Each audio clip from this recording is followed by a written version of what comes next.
Hey everybody, welcome to the Therapist Take podcast. We have a really interesting episode today. We're going to talk about critical thinking and logical fallacies. It's going to be a really interesting episode, so don't go anywhere.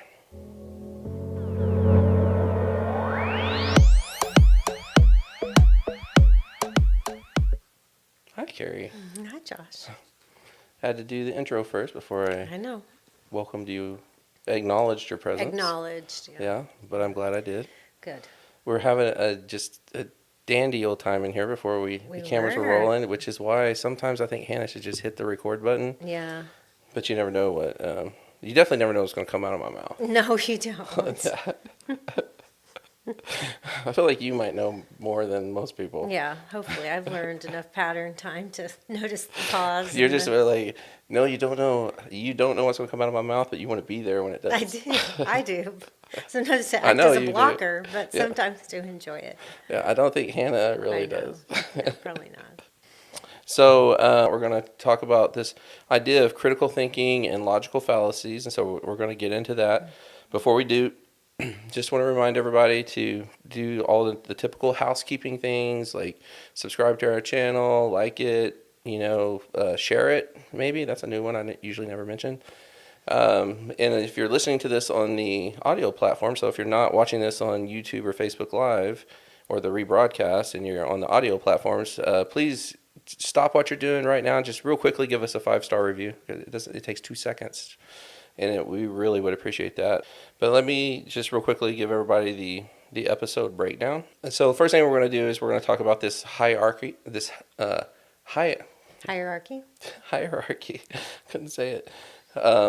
Which is really influenced from Adam Grant, but we're going to talk about his hierarchy of thinkers, basically, or learners, and it's really interesting. It's from a particular book of his, which I'll mention in a minute, and then we're going to move into basically 3 logical fallacies. But we're in election season, and I think this is one of the reasons why it was on my mind so much, because you do hear a lot of these logical fallacies and stuff happening, Yes. as whether it's the media or politicians, and I mean, how many times are you like watching something and you're like, the logic does not line up? Yeah. Like, Yeah, it falls apart. right. I think we can all relate to that. Yes, I think so. And so I thought it was a perfect time to have this conversation.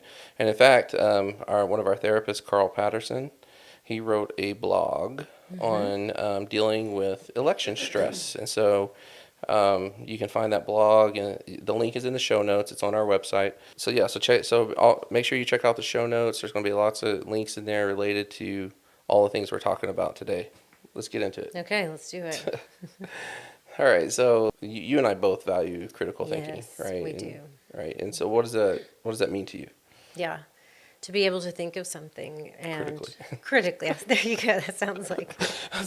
we definitely didn't critically think that definition. No, did we? no. But I think that I'll just say it like this too, because you and I have talked about it so many times that graduate school was really just an exercise in critical thinking, Yeah, right? no It wasn't. question, yeah. It wasn't just about learn this information or be able to do these skills, right? It was about being able to internalize and turn it all over and look at things from every angle, take something apart, Right. right? And I always am so appreciative that I think graduate school is. I hope not everyone can get it there and wants to do Right. it, but I'm really grateful for that experience because I think that's where I developed Oh, me, those skills. hands down. Yeah, me too, for sure. I also think too, like I'm sure that most graduate programs, or I mean, any higher ed, there should be an advancement in, helping people learn to critically think. I do Sure. think, like, I'm a believer in that one of the big things we do, one of the main things we do as clinicians, is not the only thing we do, is it help others critically Yes, I think agree. their situations as we help them navigate. I think so. In some ways, I feel like that we got extra I think we did. emphasis on critical thinking because it's the main part of what we do. I think so. And I think that makes sense. Like I remember having to do work where, you would read up or learn about a certain, issue or value statement, right, and write about it. And then you'd have to go learn about the opposite and write the value, and Yeah. just that skill is, I think, exactly what we're asking couples and families to do over and over, right? Of, You don't understand what your partner's saying or doing. Right. Let's think. Let's slow that down. Right. Yeah. So yeah, we probably did get more than Yeah. everybody across the board, but I'm very grateful for it. So as you know, one of my favorite critical thinkers is Malcolm Gladwell, Me too. and another person, kind of my second favorite critical thinker, is Adam Grant, who was actually influenced by Malcolm Gladwell. And he came out with a book, I think around 2021, called what's the name of it? Think Again. Yeah. Yeah. So yeah, it's called Think Again, and I have a quote from that, and so I'm going to read that quote, just to kind of give people an idea, because what we're going to do is we're going to talk about this hierarchy of thinking styles that was pretty much developed by Adam Grant, I believe. I'm going to give a disclaimer here in a minute, but this kind of give you an idea of what he's talking about, where he says. And this is a quote from the book where he says, thinking like a scientist involves more than just reacting with an open mind. It means being actively open-minded. It requires searching for reasons why we might be wrong, not for reasons why we must be right, and revising our views based on what we learn. So good. Yeah, I would say if there's an essence to that book, that's it. I think if I was like, this is the one quote that kind of gives you an idea of what this book is about, that's going to be it right there. If we could put that graphic up where we talk about the hierarchy of thinking styles. Now, so my disclaimer with this is that the third one on there is the contrarian. I don't remember him talking about the contrarian. I remember there being 4. So I do remember the other 4. So if somebody's watching this wants to make any corrections or suggestions, please feel free to do that. But I felt like this graphic here was one of the best ones that I found to really illustrate this hierarchy. And so what he's kind of talking about is like when it comes to thinkers, it kind of builds on each other. It's almost like Maslow's hierarchy of needs, right? So and some of these are just self-explanatory, so like the cult leader, which is treating your own thoughts as gospel. So I'm always right, And by the way, everybody's going to have images of people popping into their head as we go through these. Right. We don't have to name them. No, just notice it, right? Be a therapist here from it. Just notice it and then move forward. Yeah. You don't have to say anything. You don't have to post to Facebook about it. No. No. Matter of fact. Even though that one post will probably change the world. Probably. It's okay. You don't have to do it. You don't have to just be let the this one. be a growth exercise for you. Yes. Right. It's interesting too. Like I wonder how many politicians he ticked off when he put politician. I know. I thought that same thing. I thought that is. Did you? I bet a lot of politicians are like, I'm not dare there on he? that. Yeah. You know what they probably said? He's wrong. And thus proving him right. Exactly. Preaching your side's gospel and prosecuting the other side. So they're wrong and we are right. And then the contrarian is one I actually don't remember him talking about this one in the book, but it does make sense. And so you're all wrong. And so the contrarian is finding flaws in other people's arguments, but being blind to the limitations of your own. So you're all wrong. Spending more time pointing out everybody else's. Right. Yeah. Then we get into the critical thinker. By the way, too, just real quickly on that, as you climb on these, right, it gets a little better, right? Yes. So it's interesting that the contrarian, to me, feels a little better than the politician, because where the politician is saying, you're wrong, we're right, the contrarian is just saying, you're all wrong. Right. But not really... Not claiming a position of right. The critical thinker is engaging with diverse sources of information and questioning their credibility. So that might be wrong. There's a possibility that this is wrong. And then the highest is the learner, and I think actually in the book he calls this person either the scientist or the researcher. I think he calls this part researcher, which is very convenient because that's what he is. Surrounding yourself with people who challenge your thought process and changing your mind in the face of stronger logic and evidence. So it's so we just went from a critical thinker saying that might be wrong to the learner or the researcher saying I might be wrong. And I want to say, like, when I was reading the book, he asks it more as a question of like, where am I wrong? Like the researcher's constantly looking like, I wonder where I'm wrong. Like they want to know. They understand there's vastly more things that they don't know than what they do know. So, Carrie, where are you Where are you? on Oh, well, this? I'm a learner, right? I'm a researcher. Never be a contrarian or a Yeah, cult leader, right? I definitely think we can safely say we're critical thinkers, for sure. I think for I would probably put me somewhere, like if you think of this as a continuum, Yeah. um, probably somewhere on the. I would hope I'd be on the high end of a critical thinker, and probably the low end of the researcher or the learner, but I don't know. I might be wrong. Ooh, well done. I like Like I it. did Yeah, that, I did.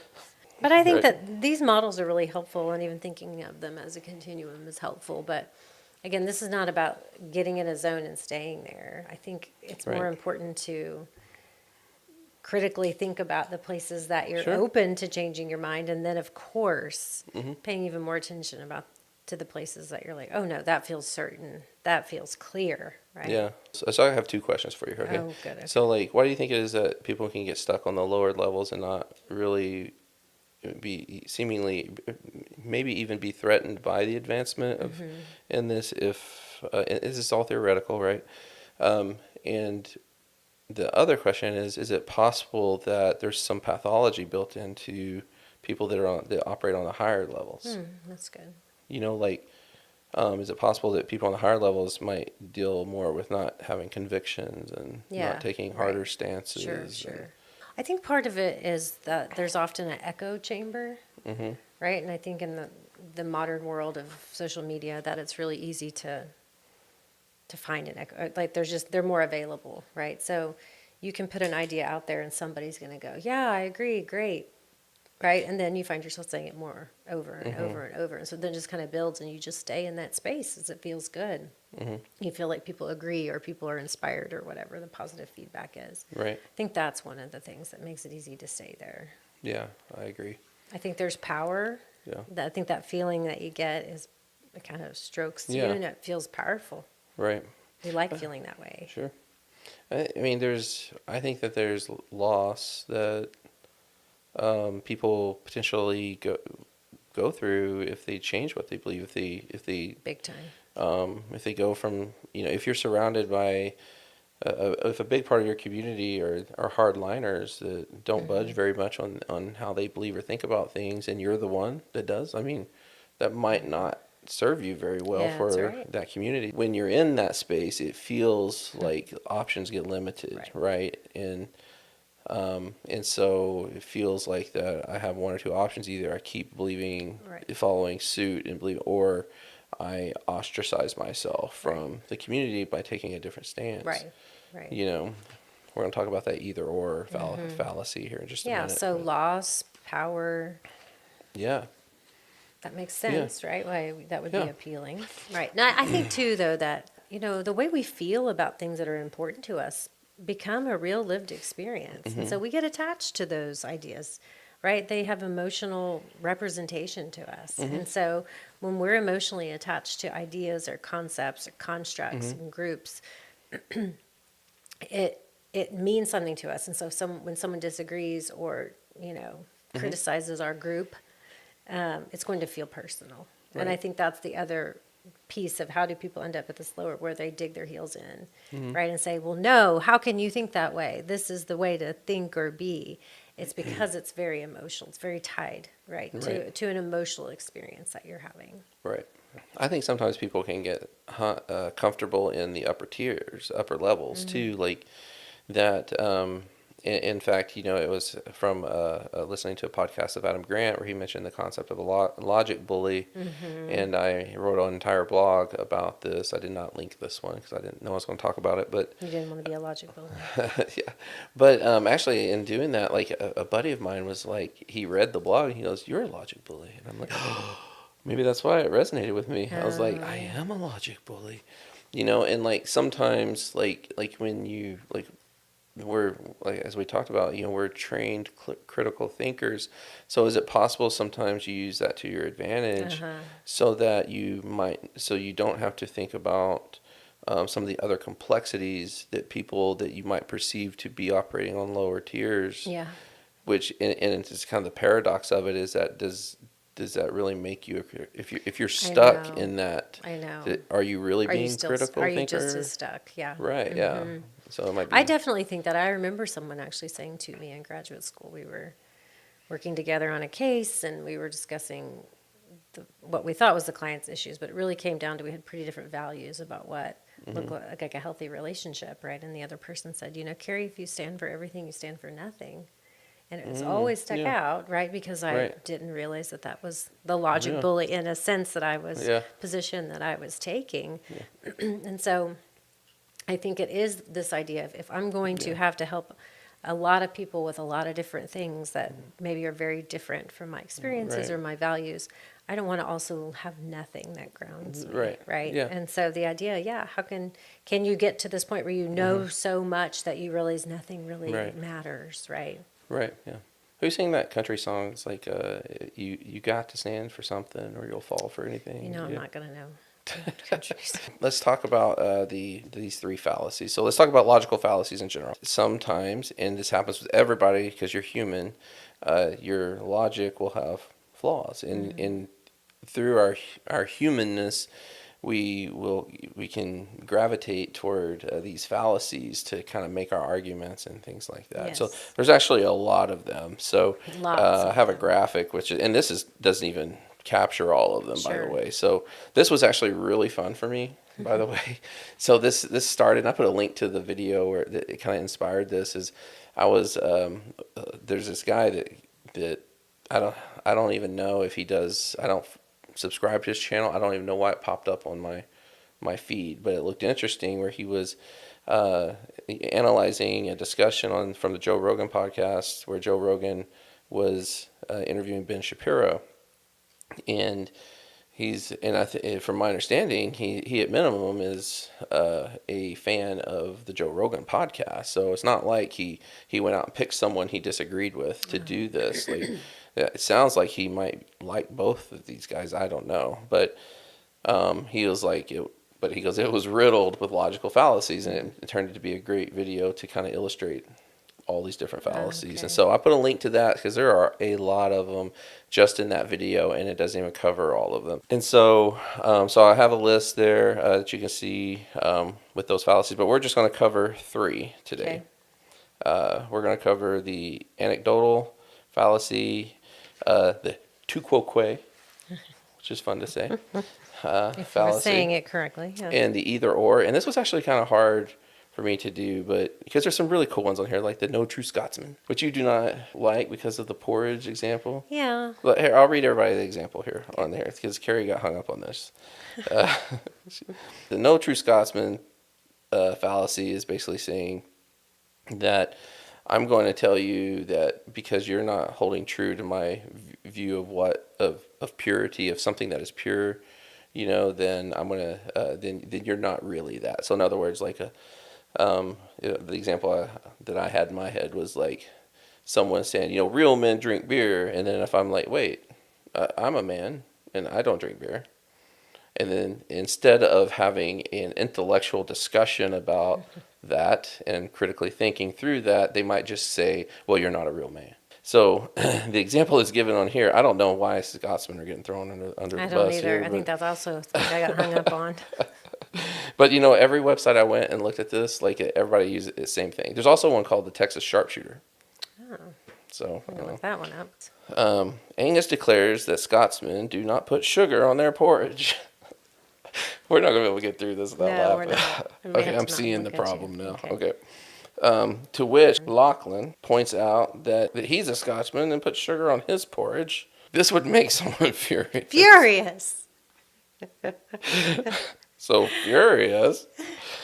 Whew, man. I feel like the Irish are going, man, you're mad at that? Yeah, I know. You can get a The hold of Italians yourself, are bro. saying, calm down. Yeah, take some anger management, I dude. Like, know. it's over the top. Furious like a true Scot. Angus yells that no true Scotsman puts sugar on his porridge. Huh. Yeah. So anyways, I could see how it Yeah, I guess the title of it and the story of it gets distracting from the point of what it is, Right. right? But that's a bonus. That's kind of a bonus one. It's not the main ones we want to talk about. But you can probably think of times when someone says that, and it's just kind of, could be just kind of natural for somebody to kind of default to, well, where they're not really that then. Right. Instead of actually critically thinking through Teasing the through. problems here. Yeah, for sure. So, so let's start with the anecdotal fallacy, because I feel like that. I mean, I think according to what I've read on most things, the hasty generalization is the one that most people do naturally. Naturally, like, okay. Just kind That makes sense. quickly make a generalization about something without putting much thought into it. But I think for our purposes today, these are some of the ones that resonate with us. But you really dig into these, you're gonna. I mean, the cherry picking. I'm like, oh my, like, Of course. like as someone who grew up in organized religion. I was like, man, there's so much cherry picking. That's actually the Texas sharpshooter. Oh, it one. is? It's called the Oh, cherry picking. okay. Yeah. I see that in Yeah. science all the time. Oh too, yeah, for right? sure. Yeah, it happens. I mean, I think it happens in politics, and it happens Yeah. with couples. It happens with couples. So We can come up with those Right. examples quickly. but the anecdotal fallacy is, just using. I mean, it's pretty self-explanatory. We do It's it all using the time. anecdotes. Which it's funny because I was listening to Ron Wyatt, comedian. Oh, yeah. He said, when I was 20, I wish I had known the difference between an anecdote and an antidote. He said, because that buddy of mine would probably still be alive. That's funny.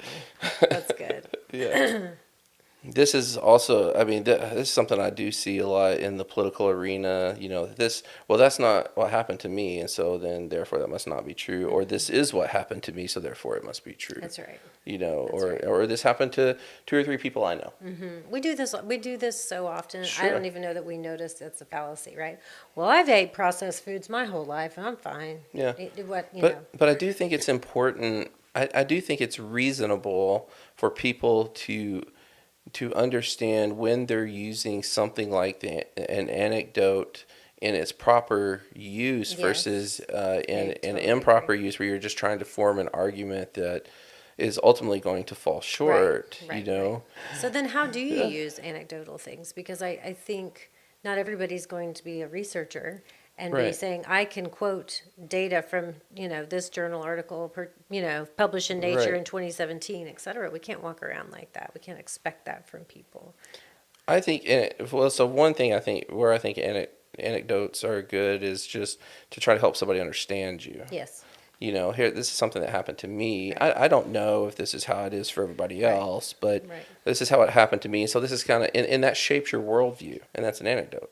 Yeah. And sometimes that can be enough for why I believe something that I believe. Right. But I think where it becomes a problem is we tend We to try to generalize it. Exactly. Make it Hasty research based. generalization. Yes. Yeah. I know. So what I was saying, what I think is reasonable is yes, I think that, we can, these fallacies creep into our arguments. And I think what's a reasonable expectation is that we, instead of letting our anxiety take us to these fallacies, is recognizing that, just say, I don't know sometimes. Right. Or just I don't know. For me, yeah. Yeah. Speak for exactly. yourself. Right. Yeah. And I think that's reasonable to do. And you don't have to give up on anecdotes. Just I think they have a purpose. I do too. The next one is the fun one to say, which is tu quoque, which I was joking around with you before. So next time this happens, I'm going to tell my wife, you're tu quoqueing me right now, I feel like. I want to hear how that goes. You got to say it like that. Tu quoque. It's like touche. We got to like make tu sure quoque. that that's actually the correct way to say it too. That's what it says on here. Well, I realize that's what it says. Listen, Carrie, I did my research on this. Did you press Google Speak and have them say it? Yeah, because hearing Siri say it was tu quoque. Okay. Or maybe we should do like from what was the Matthew Broderick movie back in the 80s? The Ferris Bueller? no, the one before the Oh. War Games. Oh, I don't know Would you that like one. to play a game? Oh. Yeah, like tu quoque. Okay. There you go. There's your iteration. Yeah. Something like that. Sounds something like that. Okay, so I don't know what language it is, but apparently it means you too. it's also known as like an appeal to hypocrisy. So it's basically saying you're being hypocritical because you did that too. Right. So we do see this a lot in couple This relationships. is in couples, yeah. And again, there is to use it as an argument, I think is where it falls short, but there is a point to it. There is a point to it. Right? But it's when people use it as an argument for something that they're doing is when it falls short. Yeah, that's right. Well, So- then it's a distraction tool. Right. So for example, if you're like in a couple relationship, your partner comes to you and says, I heard you yelling at the kids. I really don't like when you do that. And they're like, I just heard you yelling at the kids yesterday. Okay. Like that is probably something that needs to be discussed. Like, Right. how come I can't yell at them, but you can? Like it feels like a double standard, Yes, right? right. And so, but when it's used like that, kind of making the argument that my behavior is justified because you did it too. Right. And sometimes with couples, let's say with something lesser of an issue, let's say like I don't like it when you. This is actually something my wife does. I don't like it when you play your podcasts when I'm trying to watch TV. Just come on, it's just on loud, no headphones, right? Which is actually something I don't mind at all. But I don't like it when you play your podcast when I'm watching TV. And that really bothers me, right? And then maybe she says in return, but you play your podcast sometimes when I'm watching TV. And then I'd say, does it bother you? If it doesn't bother you, then it's not an issue for you. Yeah. It is an issue for me. Right. Now, it doesn't mean that doesn't seem somewhat hypocritical, but to turn it back on me Right. because I'm complaining about it to you, the argument falls short somewhere That's in right. there. Well, yeah, the argument falls short, and then it just becomes a tool of deception. As far as especially a close relationship. Oh, yeah. You're not listening to me. You're pulling up all of your, well, you do it too. Yeah, Right. and in its extreme form, that can be gaslighting. Absolutely. In extreme Yeah. forms, it can. But I think we do this a lot. Like, I think we even talk ourselves in this of like, people need to get off social media. Well, I know, Yeah. I need to do it too. Right? Right. Kind of discredits our original statement, right? So, Carrie, how do you converse about these things with not too quoqueing people? I don't. I probably do this all the time. You do. I know. That's- I do. Yeah, you would know, right? I think this is when it really does come down to a lot of those healthy communication techniques. Speak for yourself. You Yeah. know, the way I say it in couples therapy a lot is try to listen and try to get into the spirit and the heart of the matter of what this is really about. Yeah. You can point out later on down the road, Yeah. right? So one thing I say to people a lot when they're talking about this is such a double standard, which is kind of Yes. in the same vein as hypocrisy, right? Is I say this is such a double standard. So who can always tell you why it's not a double standard? The one you're accusing of it being a double standard. They can always tell you why it's not because they're going to be able to point out subtle differences. Right. That's true. Because in my view that the only way something can be purely a double standard is that if it happens the exact same way on the other end and then it's not addressed in the same way, Sure. which would be actually rare if non-existent. I know. I don't know. But I don't adhere to I adhere more to the spirit of double standard. So I think we should still use that word and address it because I think it makes a point about certain things. And there are other logical fallacies, by the way, where it's like I think the fallacy of equivalency, false equivalency. Yeah, false equivalency. And so I think that it kind of can be used sometimes where someone's like, well, it's not the same. And it isn't the same, or it actually is pretty close, and it's not necessarily a false equivalency. So, Right. but but the person who's being accused of the double standard, they can tell you for them why they don't feel like it is, but you have to be willing to delve into it. Yeah. So I think it's okay to say this feels like a double standard. because of A, B, C, D, Right. and the other person, oh, well, let's talk about that. Right. But that's hard. That's hard to Yeah. tease and slow that down, right? Oh, yeah. Especially if it is, damn it. It is a double standard. What It you talking is. about, Yeah, Willis? live with it. Yeah. So that's the two quoque. So people listening to this, next time that happens, you can look at your partner and Use your say, hey, French word and you are two say, quoqueing that's me right right. now. Okay, so the last one being, Either or. this one irks me really This bad. one is This this one is- is this one is going to really hit marriage family therapists right in the Yes. heart, right? I think this is the reason why I wanted to do this episode. I probably should have put this first so we spend more time on it, but the either or fallacy. Because what makes that just the thing for you?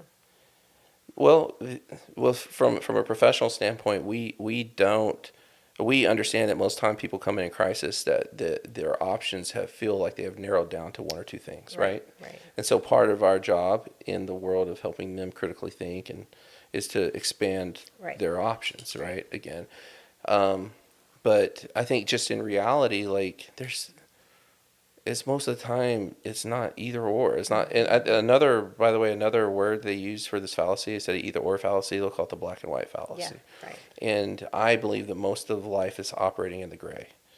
And so to make something black and white, sorry, I'm getting worked up here. I know, that's To why make something black and white, I'm like, come on, yeah. man. Like, we're better than that. Yeah. yes, I mean, it's not one of two things. No.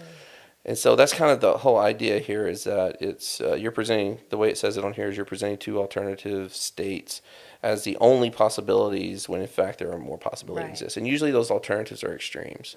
It's not always, but usually. Mm-hmm. And so the media does this all the time.